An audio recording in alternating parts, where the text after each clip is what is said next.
Welcome to 4AZ. I'm your host, Tyler McDowell Blanken. There's a ton going on right now on and off screen.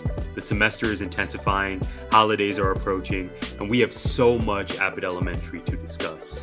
I welcome 19 Media's Mike Steph to recap episodes 5 and 6 of season 4. These are two of my favorite episodes of the season. Episode 5, Dad Fight, was hilarious, and episode 6, The Deli, featured some character development, some Philly, and even the return of a cast member. Mike and I discuss all of that and more on this edition. Follow us at 4AZTeach or check out 4azteach.org for show updates and episode announcements. Please be sure to like this video, leave us a comment below if you're watching on YouTube, or even share it with a friend. It all goes a long way. Thank you, and enjoy. Mike, we have 2 episodes to discuss. We're going to review episode 5, Dad Fight, and episode 6, The Deli. I'm so excited for your thoughts. I'm not going to waste any more time talking about anything other than episode 5. We're going to get right into it. You know the format here, Mike. We start with the background of the episodes. We're going to hit you with the description, and then we'll roll right into the main points of this one. So episode 5, Dad Fight. When the parent of a student in Gregory's class becomes jealous of his relationship with his son, he challenges Gregory to a fight. This worries Gregory, as he does not want to fight the dad, which we like, and instead wants to be the better man and call a truce for the sake of the student. Meanwhile, Melissa suffers a fall and is stubborn about going to the hospital, and Janine Teagues frets about Barbara Howard not paying her back $5 after letting her borrow the money. It's a strong episode, in contention for my favorite of the season thus far. Mike, I want to begin chronologically with the cold open. This is something Abbott has been known for, are these scenes opening the show. Usually hilarious scenes. So for this particular episode, the cold open is the aforementioned Melissa Chimenti falling on the sidewalk in front of Abbott as her colleagues watch. Now, Mike, I have fallen in public before or had embarrassing moments. And like Melissa, I try to rectify that moment immediately. So Melissa falls. Her colleagues are concerned. And she says, I'm fine. I'm okay. It looked bad, but I'm good to go. What did you think? What do you think of cold opens on Abbott Elementary, and specifically this one with Melissa, which would be a thread throughout this episode? Well, the cold opens are so hilarious because they always have like little Easter eggs. Like it's not so much out there, but you kind of get the gist of what they were talking about. So I always get the subs thrown in there, and they're hilarious. Now this one in particular, I'm not going to lie. At first, it went over my head because I'm like, okay, she fell. She got up. What is this a scheme? Is she trying to plot to sue the city or something? Like I didn't get it, and I actually rewounded it for a minute just to see. I'm like, did I miss something? And they were like, did you always walk with a limp? And they're like, no, something's wrong. But my thing is, she fell. I don't care if she said I'm all right. Nobody attempted to go pick her up. Melissa's my baby. I've told you this off air. Like that's my sweetheart. So I was in shock and I was actually worried about her. But yeah, that cold open, I'm not gonna lie, it went over my head for a minute, and then we found out during the episode what really was going on. And I'm not gonna lie, I was a little bit concerned for a minute because I thought it was about to be take a dark turn, especially with the Jacob situation with the medication. So yeah, it was very nuanced, to tell you the truth.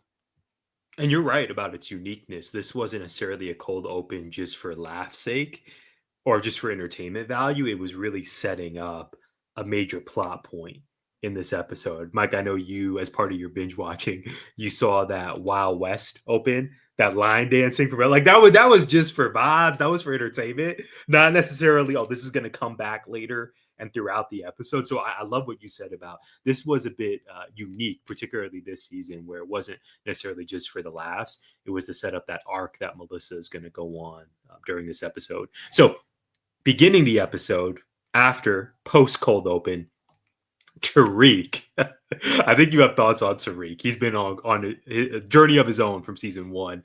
He is speaking with Gregory Eddie, Mr. Eddie, and he says, I see you drafted my son to your class. They're in Mr. Eddie's classroom. Greg says, yeah, I had to give up a few first round picks. They have a little back and forth, as is their relationship.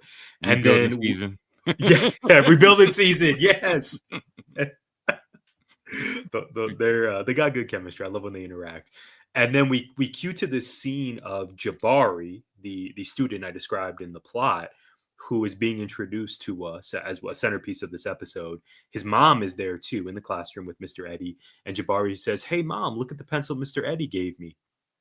And that's setting up what we're going to get to later of the Jabari's dad not really feeling Gregory Eddie being a role model. A few other points I want to hit here, Mike. Ava, one of your favorite characters. Ava has so many great lines. Every episode for this one, I noted she said, I never slip. This is referencing Melissa's earlier fall. I never slip. I never fall.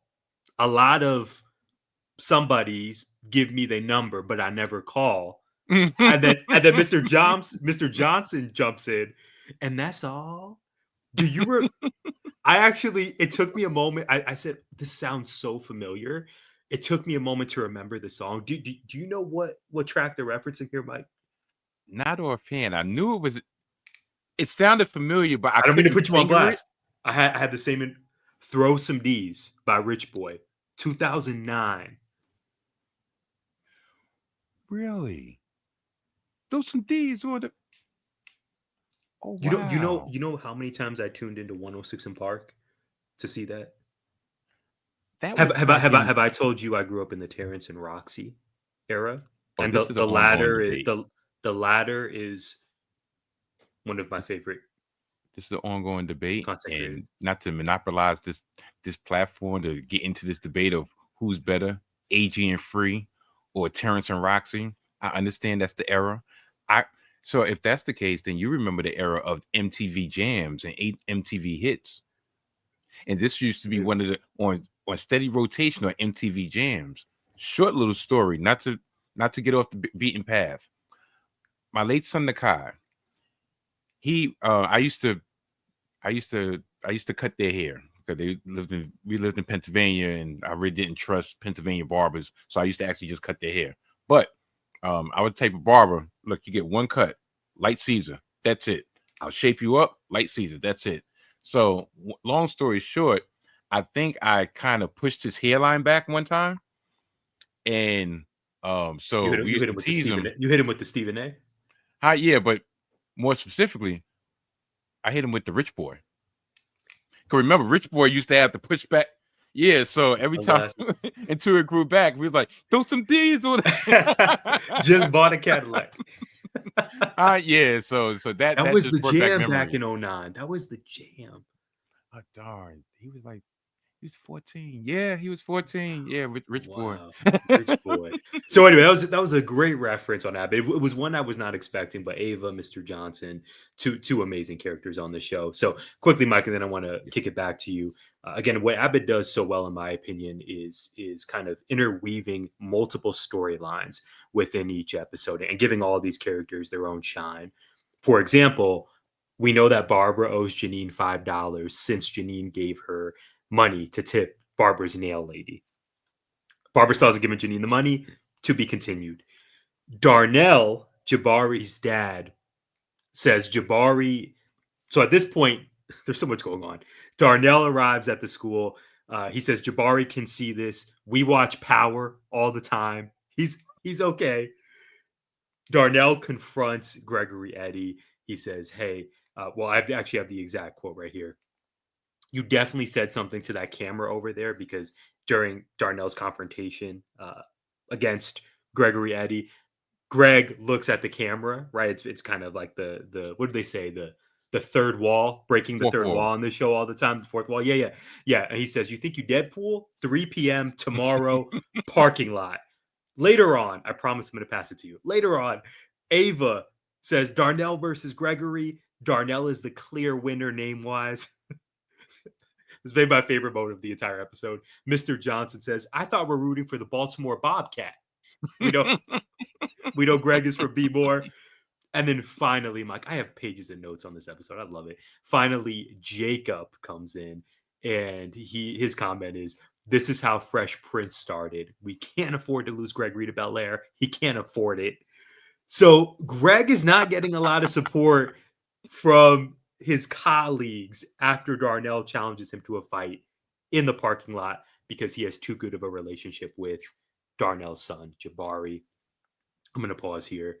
Mike, the premise of this episode, you being a proud, doting father, the premise of this episode, the buildup that we're seeing to this fight, what say you? I really believe that Darnell is an insecure fool because while I get the fact that no father wants, let me backtrack. An insecure father would not want to hear that their child has another male figure who they look up to, because that's most of the time that's looking inwards, knowing that they're not doing their job as a father. So that's why they're going to have that point of view. Now, in my experience, because I have 4 children. Um, Pretty much my youngest is 18, so they're pretty much out. I'm out the school business for the most part. But especially when my boys went to school, there were male figures in the school that I had a great rapport with, and in a lot of ways, they were my eyes, my second pair of eyes, because I couldn't, in a roundabout way, in school, they're with your child longer than you are, more than you are. So I would get phone calls from one of my son's football coaches and let me know, yeah, Mr. Steffens, how you doing? Yeah, I'm just letting you know he left early. He left practice early. I see him on the concourse, and he's hanging around some unsavory individuals. I just want to let you know I've talked to him. I wouldn't feel away. I appreciate the fact that you're keeping me into the know. So at least I know when my son comes in and he's about to spill whatever he's about to spill, I kind of already have the inside track. I wouldn't go up to the school and like, well, why? How come you're keeping eyes on my son? Like, come on. So Darnell to me is an insecure fool, but I'm going to say this, and hopefully this is not controversial because that's not my aim, especially here. Maybe it's my aim other places, but neither here nor there. Darnell's mom kind of instigated some of this, because if you have a problem with your son's father and you know what kind of man your son's father is, I'm not saying that you're supposed to take, but at the same time, Jabari didn't go and tell his father, well, guess what? You're doing this to get a rise out of your son's father. And then when, hopefully I'm not jumping too far ahead, but then when Gregory talks to the mother and let them know, like, yeah, Darnell came and he said he's going to do this, but I know he's just joking. And she's like, no, he's dead serious. Gotta fight And him. a lot of time, and probably giving him pointers like, yeah, he'll go for the gun, he'll go for a body shot, and Watch the I'm jab. like, this is your fault. This is your fault, partly because your man is a small individual, and plus he's from West Philly, West PHILLY. Listen, fake PD crack. you, I did not consider Jabari's mom's role in all of this. Mike, you're leading us perfectly here. So let's not forget about Melissa. One of, if not, I heard what you said earlier, maybe your favorite character on Yeah, Abbott. that's my baby. Melissa comes back to the school the next day feeling good after taking old pills that Jacob had post wisdom teeth removal. Barbara's at the vending machine to get pretzels for $15. Janine says, that's 3 times 5. Barbara responds, quick math. Your students are lucky to have you, Janine. Not exactly getting what Janine's putting down there. You laid it out perfectly, Mike. Jabari's mom speaks with Greg. Yeah, Darnell's going to fight you. Melissa then visits the school nurse, and a student hands Melissa a lollipop, saying, I think you need this more than me. Mike, this reminds me of how observant kids are. Now, I am not a father. I don't think I'm ready for that level of responsibility yet, but I've had students. I want to rely on your experience being an amazing dad. Kids are so observant, and even when you may think they're not watching, they are. They notice everything, including our well-being, our happiness. I love that element of what we saw here. Final point here, Mike. Greg actually calls his dad, who we were introduced to during earlier seasons. He says we don't fight, or yeah, he calls his dad for advice as he's nervous about fighting Jabari's dad. And on this FaceTime call, Gregory's dad says, and I quote, "We don't fight, but we fight back, like I taught you." Down goes Frazier. Call me back and tell me how you won, son. What type of advice have you provided your own children, Mike, when it comes to sort of standing up for yourself and that I guess that dance between, well, if someone comes at me sideways, do I keep that same energy or do I be the bigger person and move forward? How did you navigate that as a dad? Okay. Good question. I've always tried to instill in my sons that they shouldn't be the aggressor. Like, you don't go and pick on anybody, you don't go and instigate and start a fight. But if it comes down and you've exhausted all the avenues of trying to navigate, or sometimes, unfortunately, it comes down to you're going to have to fight. And if so, then you do the best possible. Like, you don't run away from a fight if it comes down to that point. But like, I'll say this. I had an instance years ago with one of my sons, and he had an altercation on the basketball court. And I got the call. They had to rush him to the hospital because he cut his head. And I get to the hospital, and I'm getting on the doctors, and listen, do his CAT scan, checking for concussion, what have you. And I'm not gonna lie, my eyes are seeing red. He tells me what happened, and my eyes are seeing red because the guy sucker punched him. Now, my first inclination is, okay, young Mike would be like, all right, got to get it back. Older, mature Mike, especially being the fact that my son was of age now, he's like 19, 20. I'm like, okay, you can do that, or it can go one or two ways, and probably both those. You, at some point, you have to outgrow that.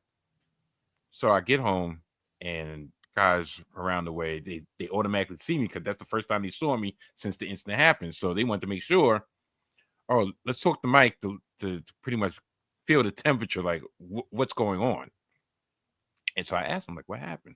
And they tell me, oh yeah, unfortunately, your son was popping mucho on the port on the court and everything, and the guy wasn't playing, and he punched him, and he fell back, and that's how he cut his head. I'm like, so because my son was talking, so you're saying that gave the other guy the right to physically hit him?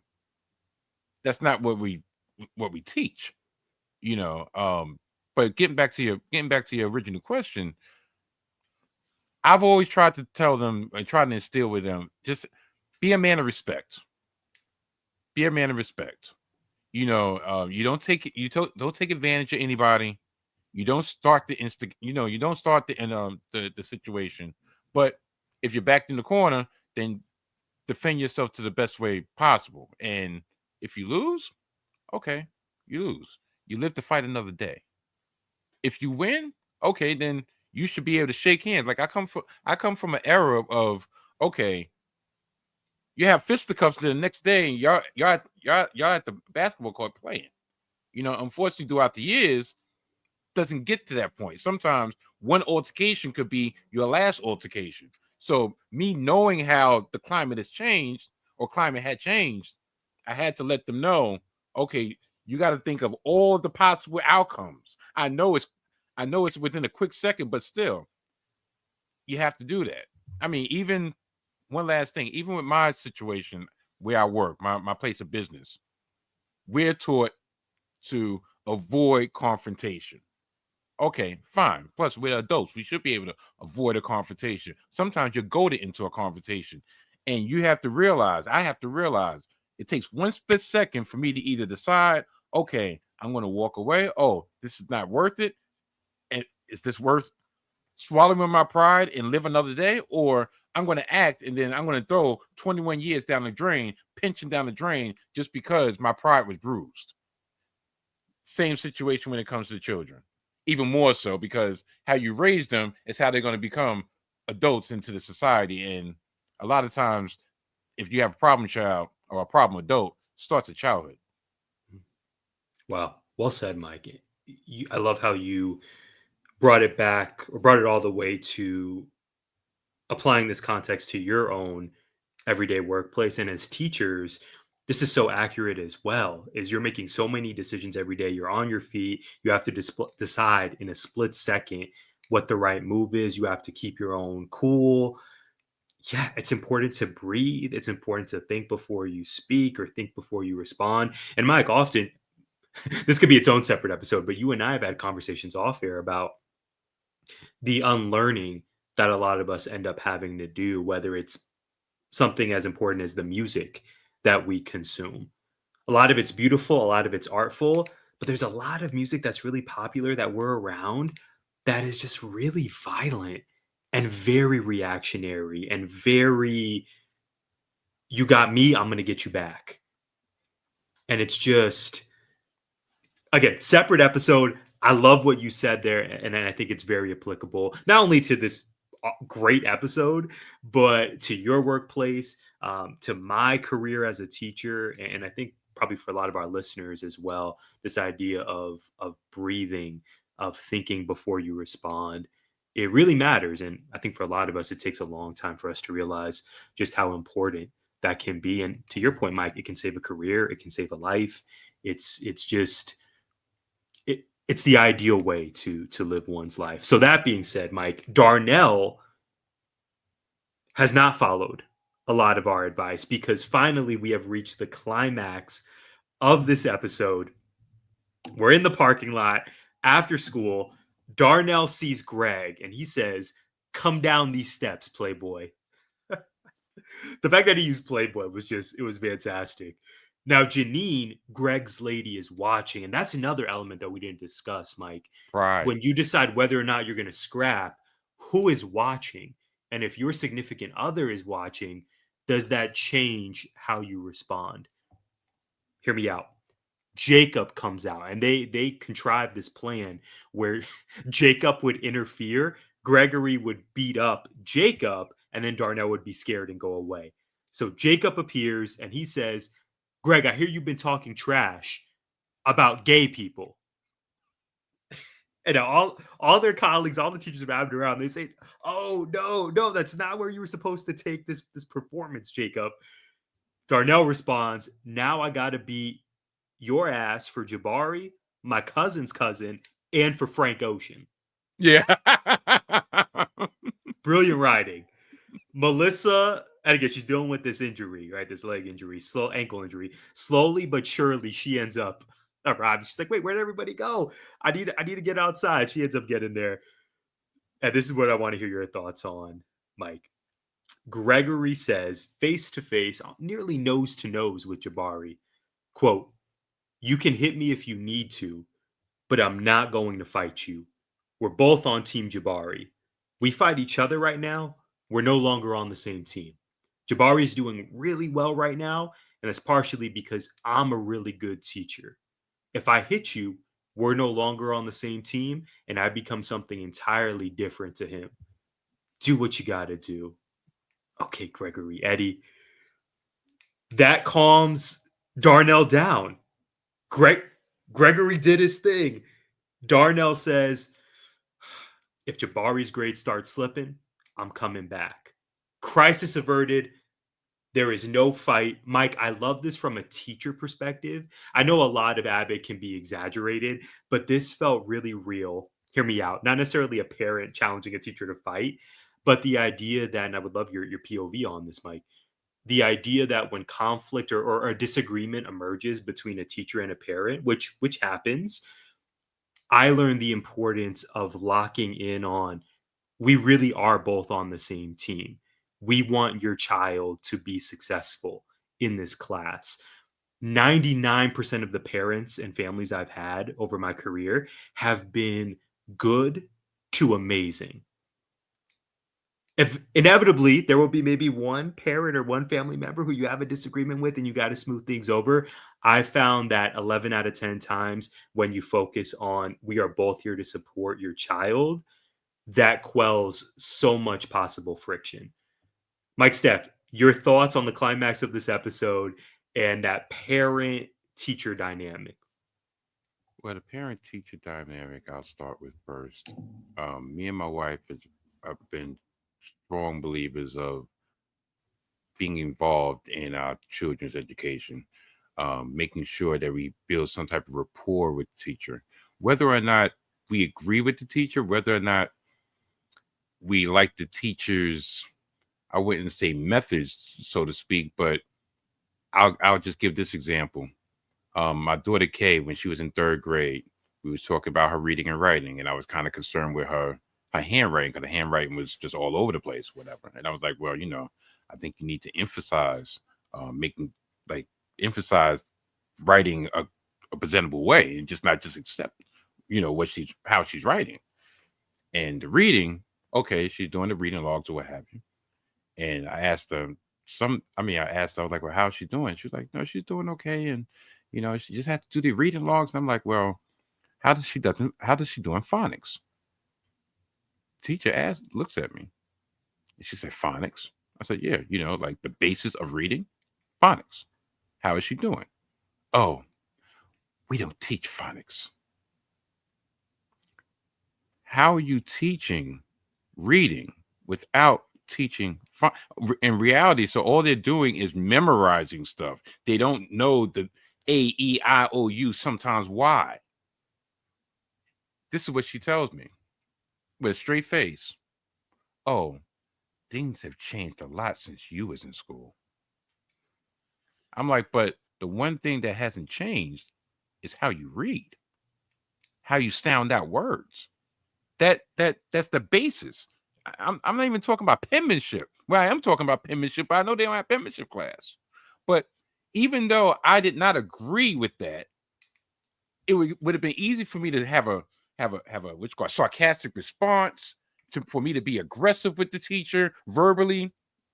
But I'm like, at the end of the day, if I do that, who is going to benefit? Yeah, my pride might benefit, but my child is not going to benefit. So it's best for me to to somehow find an even common ground for us to be on for the benefit of my child. And if I have a problem with the teacher going forward, then there's proper channels. Okay, I'll talk to the third grade dean, or then I'll talk to the assistant principal, or I'll talk to the principal that, okay, I'm having a problem with this particular teacher with the communication aspect.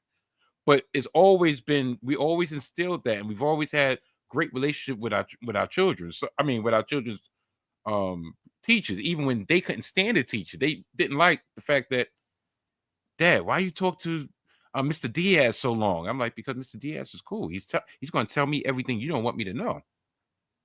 But why? I'm like, yeah. I was like, do you not understand that me having a good rapport with Mr. Diaz probably works in some way as a tiebreaker? Let's say, all right, your average is 83.5, and there's a give and take. Oh, participation. You're not really high on participation, but let's say if you got the extra point and a half, get on the honor roll. Well, okay, she doesn't participate that much, but I know every time parent teacher conference comes, Mr. Stephens is up here. I can give him a call. He's always prompt with the return of the phone call, He turn do- of the email, he whatever. donated that tissue box last year. Those tissue How, yeah. boxes. Okay, you know what? I'll throw that extra point and a half. Do you It can know? Do only you not help. understand how I benefit you? Yeah. But it benefits us having a good rapport. Yes. So That parent teacher relationship. That's really a hallmark of American society, being on the same team. yeah. So so for Gregory to say that, it also which made Darnell look inward, as in, okay, now if I continue with the bravado, I'm the bad guy. I'm not only the overall bad, I'm going to be the bad guy in the eyes of my child, because my child is excelling and looks up to this man, and I'm going to beat up one of his figures, one of his heroes. How am I supposed to continue build a relationship with my son that I guess evidently that he's not in his life full time? That's not going to be okay. Fine, and that's why he said the comment about, yeah, if his grade slip, I'm going to come up here because it was the ego talking. Like, okay, I'm going to let you slide because I know it's a benefit of my child, but just to let everybody know, yeah, I see a slippage. I'm going to come back up here, and he went about his business. Right, right. It sounds like we agree that Gregory, in classic Gregory Eddie fashion, he handled the situation perfectly. End of the episode, Mike. Before we transition, Melissa. By the end of this episode, I was just hoping she's okay. Wrist sprain, ankle contusion. I just want her to heal. This episode concludes with Jabari's mom returning to the classroom, and she says, "Well, I heard what happened. Okay, glad everything went okay." Jabari's last teacher swung on Darnell. Who was the teacher? Barbara. It was revealed, and the episode officially ends, Mike. Before the kind of end scene when you come back from commercial, it's just focusing on Gregory Eddie, and Greg says, "Connecting with your students, it's the best part of the job." That hit home. I love the show so much. The official final scene, Mike, was Ava falling in Melissa-like fashion in front of the school. That sets us up perfectly for episode 6, The Deli. Here is the plot description. When Jacob learns that the deli across the street from Abbott will be turned into a smoothie shop, he rallies the community in protest. But the other teachers aren't as on board. Elsewhere, Manny, a returning Manny, tells Ava she has been chosen to present advice to other principals, and Mr. Johnson mentors a student. Cold open, the golf course lawyer comes to Abbott, comes to the front office where all the teachers are, and says, the main teachers that we care about, of course, "We have a problem. Students are playing on the golf course construction zone." Melissa chimes in, a healed Melissa, and says, "Well, for a price, we can get them to stop." I love that there's a poster in the background, Mike. I don't know if you caught this. It was that classic like teamwork poster, all caps, with a picture of an ocean or something. And then that was such a great touch because I've seen so many of those. I own that. I think it says teamwork, and there's a basketball that I have. It was a gift. Perfection. The staff tell the golf course lawyer, "We want new parachutes." We'll get to that later on in this episode. The golf lawyer is perplexed, to say the least. He asks, "You mean a reverse gazebo?"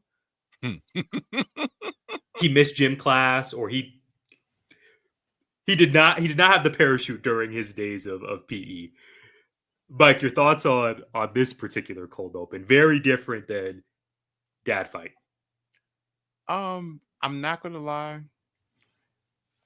I didn't have that many thoughts because, yeah, I think we know that we see the dynamic growing throughout the season with the golf course developer in the school.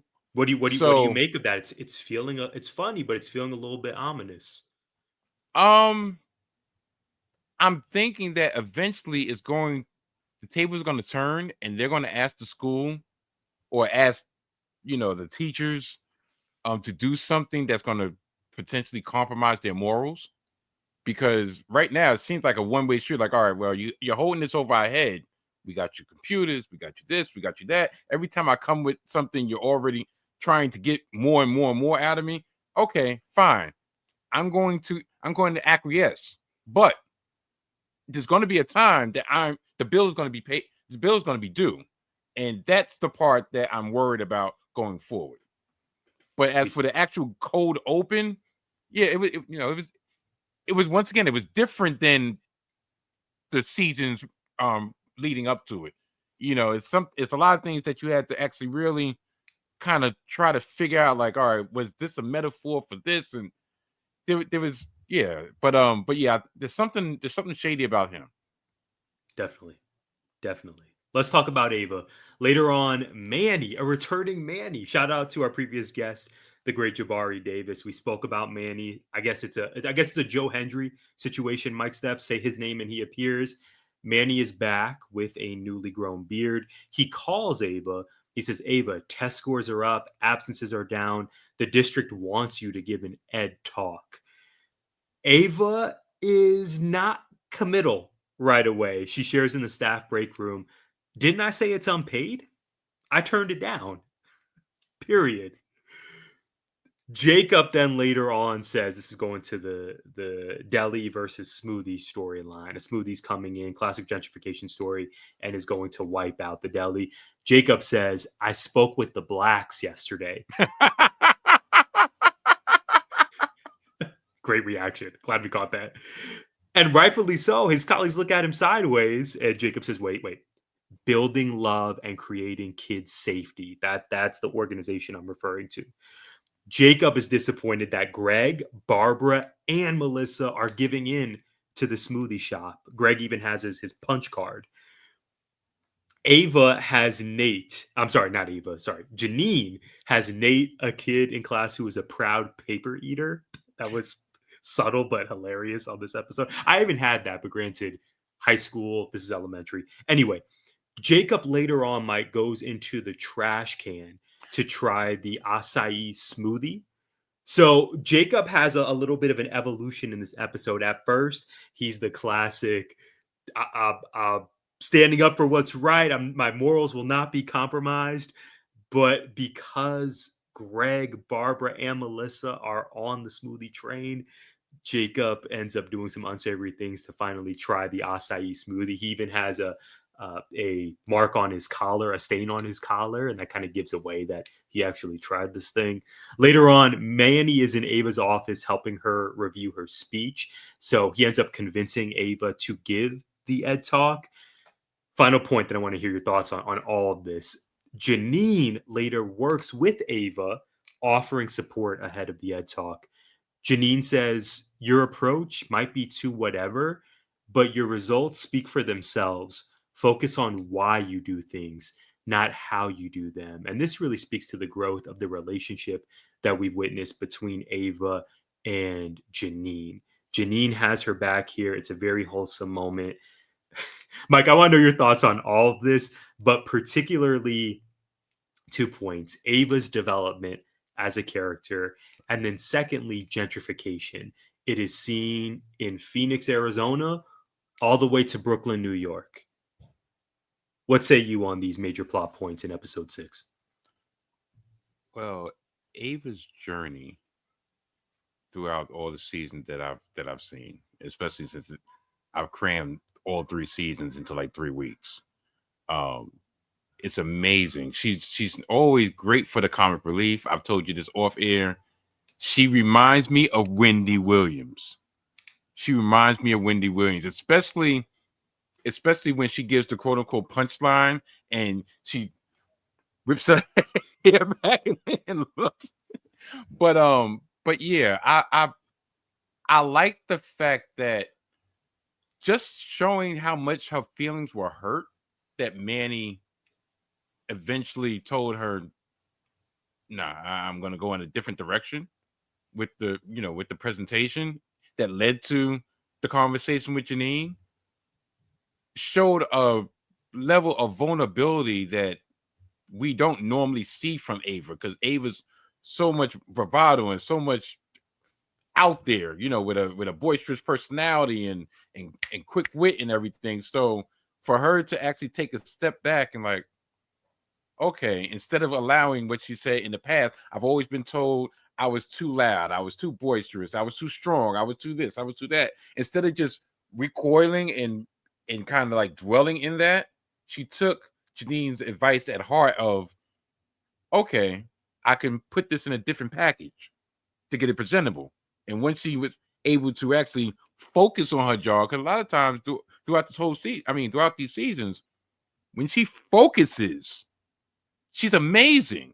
It's just a lot of times it's almost like she has so much natural ability, so much of a natural gift that she kind of floats through and realizes that, all right, I could do this with my eyes closed. So when she really focuses, she blows everybody away. Maybe it was that summer course at Harvard. Who knows? I don't know.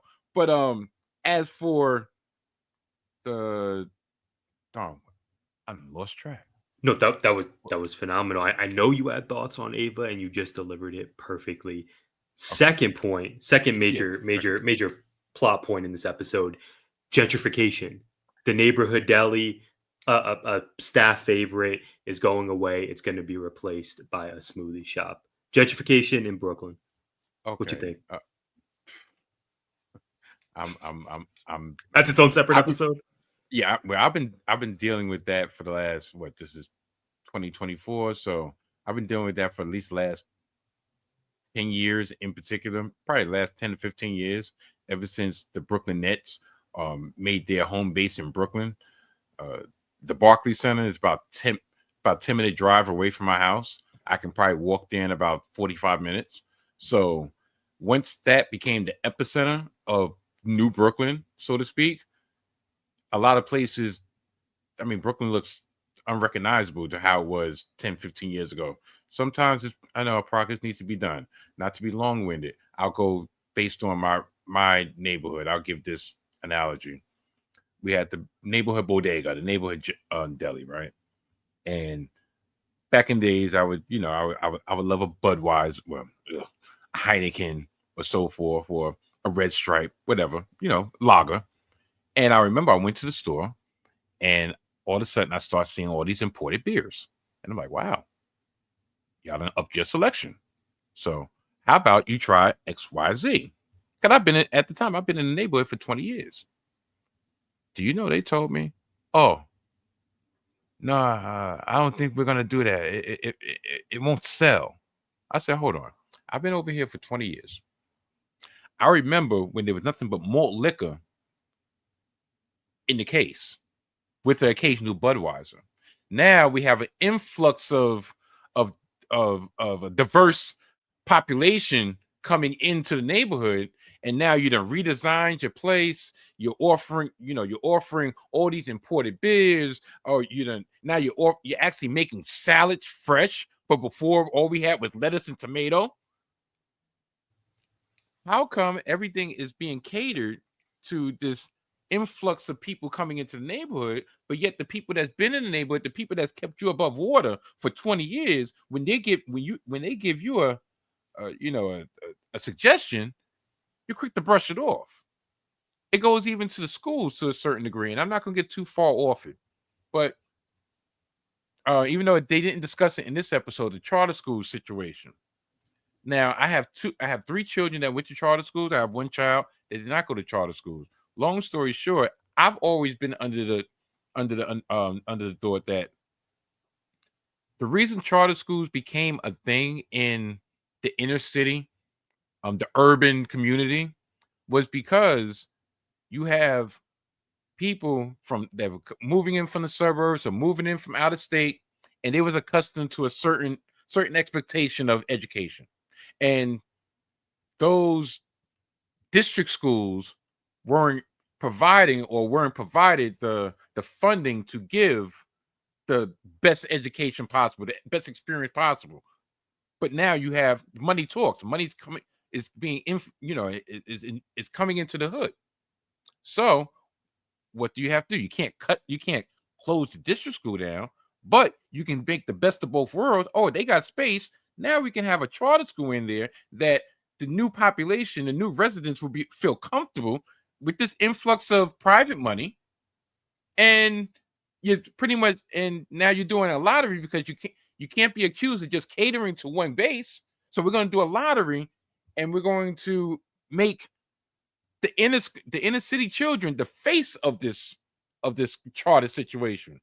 Now it's like you said in the past, that's a whole different episode, and hopefully later on down the line we can get into an episode specifically about that. But these are the signs of gentrification. It's almost like we make a joke in Brooklyn. If you see a Starbucks in your hood, guess what? Your hood is gentrified. We had outside seating at the Dunkin' Donuts for years. For years, I loved croissants. I worked in Rockefeller Center. I worked at all these little bakeries, cafes, and everything. So I had an exquisite taste. I couldn't get that. Only kind of muffin I could get from around my way was a corn muffin. Why can't I get a chocolate chip muffin? Why can't I get a cream cheese muffin? But then when the area becomes diversified, now all of a sudden we have um what is it? Connecticut muffin. We have Dunkin' Donuts open 24 hours with outside seating. We have Whole Foods. Great, great. But how come it takes for an integration to happen for that to be available? But besides, but before this happened, either you had to go with the tainted meat at the Associated, or if you had the means to drive out of your immediate area and go to a Walmart or go to um I don't know, shoot, let's say a Stop and Shop in a better neighborhood with lower prices, bigger selection. Some people don't have that capability. So getting back to the deli situation, yeah, it was bad that it took all that hubbub for them to finally um kind of progress, or it took the threat of them getting closed down for them to actually start making smoothies, which we'll talk about in a few minutes, because the flavors of those smoothies was wild. But yeah, gentrification is a thing. I mean, it's this there are some benefits, there are some downsides to it. Like I said, we'll get into that in a later episode of pretty much what side is really, but yeah, it's a thing, and it does take, what's the old saying? It takes a village. Um, just like the blacks had to come and Oh, we're gonna talk put a about it. stand down. We're gonna that. That's a fantastic transition, Mike. So the last part of this episode, Jacob is in class with his students. The bell rings. He's saying, "Okay, homework's due tomorrow, such and such." But then he hears something going on outside, and so he says, "Oh my god!" He says this out loud. Jacob was thinking this in his head, but he says it aloud. The blacks are protesting. And then we hear the smoothie from outside the school. The smoothie place has got to go. Hey, hey, ho, ho. Jacob. Oh, no, it's the blacks. That's actually the exact quote he said. He was thinking in his head the blacks are protesting. But then for all his kids, predominantly black students in his class, if not fully black students, oh, no, it's the blacks. They also looked at him sideways once again. So he goes outside along with other Abbott staff, and there's so much that's going on out here. The deli owner comes out and says, "Wait, are you all protesting me? No, we're trying to help you. Then why are you in front of my place?" And then one of the lead protesters says, "This wasn't very well organized. I don't know." So that they're in an attempt to get a different kind of shout going. Frack is whack.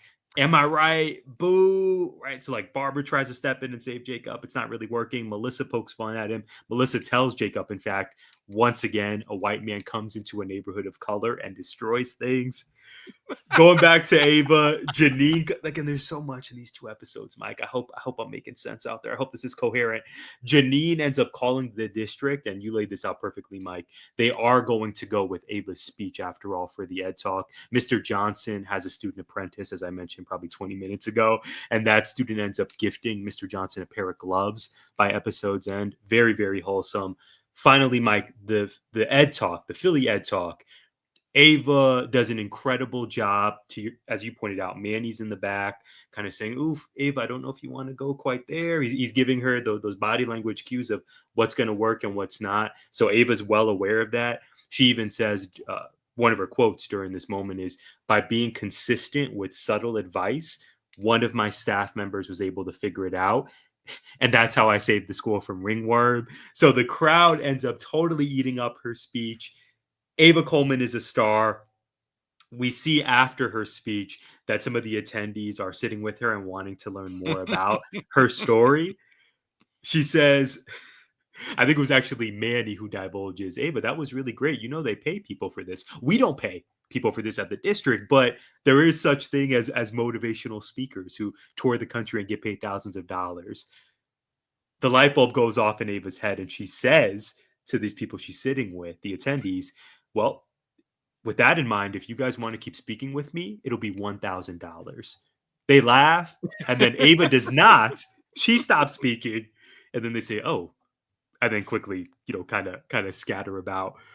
Very end of the episode, Mike, you alluded to this in such a great way. Jacob brings back smoothies from the deli. So the deli has survived. The smoothie shop is not taking it over. And the deli, in fact, is now offering smoothies, but they have not quite perfected the recipe yet. There is a flavor called menthol madness. So I believe it was Jacob. It was Janine. I think it was the whole cast, really. Greg, Barbara, Melissa. They're trying these smoothies in the auditorium and clearly like spit them out. Oh, this is gross. Menthol madness. What is going on? However, the school did receive the new parachutes at the end of this episode. And this episode, the deli concludes with the staff running through the parachutes as the kids are holding them up. So finally, there is that looming presence. This is a very happy moment, but there is that looming presence of the golf course and the lawyer and the school getting these really nice items to benefit kids, but effectively getting them under the table. Mike, what did you make of the way this episode concluded? Menthol madness is a wild thing for various reasons, which I will not divulge on this platform. But let's say menthol is popular in a city. So for them to have a smoothie flavored menthol madness is wild. But like you said, the underlying current is what is going to be the next move of the golf course people. Like they're not giving this for free. Yeah, I know they had like I said, I know they had the lawsuit hanging over their head, but with a corporation like that, I'm quite sure that threat could easily be dispersed. It could be done. It makes me wonder if they are providing Abbott with all these resources to make it easier for them to eventually try to turn it into a charter school. Because remember, in the previous seasons, there have been multiple attempts to try to turn it into a charter school. We even had a Tatiana Ali cameo. Yeah, so it's almost like they're saying, well, we're about to have this clientele come into the neighborhood. We've failed in numerous attempts to turn it into a charter school, but maybe we can make it charter-like.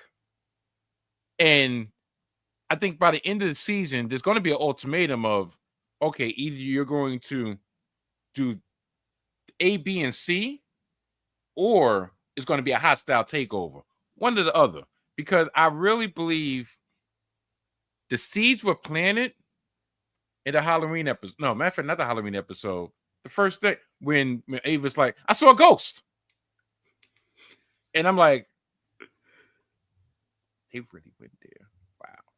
But that was a seed. Yeah, okay, it was for comic effect, but at the same time, as you know, and I'm learning now, everything in Abbott Elementary, especially those cold opens, are for a reason. Especially the first episode of the season sets the tone for the duration of the season.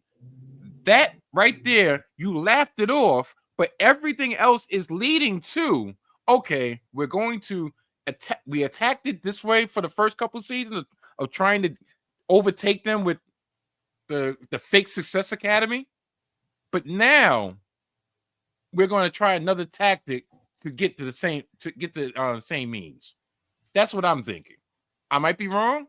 Hopefully I am. But maybe the season finale, we could double back and be like, you know what? That guy Mike Steph was up to something. He was on to something. There's only one way. There's only one way to find out. We got to tune in. Mike Steph, you know how we do it here. It's time for our exit ticket. I have just one important question for you to conclude our Okay. conversation. Who will be the starting quarterback of the New York Jets next season? Thought this show was about education. Thought this show was about the kids. Thought this show was about teachers and faculty. Like any good teacher, I And got to keep you on your toes. Some of it you can expect, some of it is going to surprise you. I just need one name. If you had your unfor- druthers, unfortunately, I think it's going to be Aaron Rodgers. period. $50 million next year. He's on the books for. That's a lot of cheddar. If they cut him, I think they can split it up 35 next year, 14 a year after. But regardless, that 50 million is guaranteed. So it all depends on the coach, but I'm about 75, 80% sure that Aaron Rodgers is going to be on this team again next year. A year older I and more have no fractured than ever. I have no transition out of that. Your hat looks amazing, Mike, for what it's worth. You're rocking the jet green today. I respect your loyalty. Yeah, to a fault. They're going to be my downfall. It can only go up from here. You know, I'm going to be like, you ever watch Poetic Justice? Of course. Yeah. Listen. Hey, brought out the brush. This is why you got to check us out on YouTube. If you missed that, Mike brought out the brush. Mike, thank you so much for joining us. How can our audience connect with you and support your work? Okay, well, on the social medias, you can catch me on Instagram at Mike _Steph. You catch me on TikTok at Mike Steph _. And I have a podcast of my own, which is called the Salty Thoughts of Mike Steph. Drops every late Sunday night, early Monday morning on YouTube. The audio version drops on Thursdays on all streaming platforms where podcasts are available. And I also have a football podcast with my partner, the Mojo King, part of the 19 Media Group, Hidden Just Football.